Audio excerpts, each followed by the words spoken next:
I'm Alistair D'Souza. These are the top stories that made headlines in the United States this week. Just 100 days in, and the Trump administration has seen its first major leadership shake-up. National Security Advisor Mike Waltz has been ousted. Secretary of State Marco Rubio takes his place for the time being. Waltz has been nominated as U.S. Ambassador to the United Nations. For weeks, Waltz had been under fire for adding a journalist by mistake to a chat group where sensitive military plans were discussed.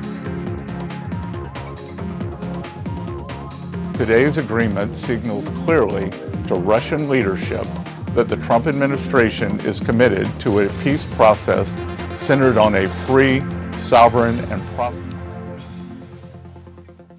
The US and Ukraine have signed a much-awaited rare earths deal that gives Washington access to the war-torn country's minerals. The deal also includes access to oil and gas reserves. Vice President Vance says he's optimistic about a breakthrough in peace talks, but not confident. He says Russia's occupation of Ukraine is unlikely to end soon.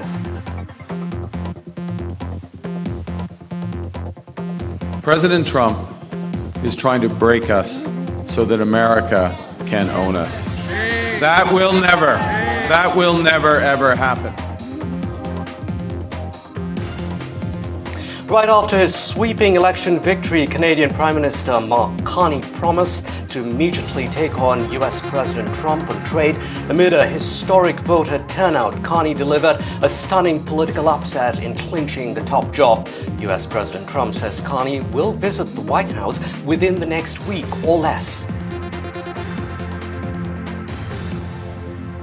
President Trump says Harvard University will be stripped of its tax-exempt status amid an escalating legal battle between his administration and Harvard. The White House says Harvard and other elite institutes have been fostering antisemitism and other forms of discrimination on campuses.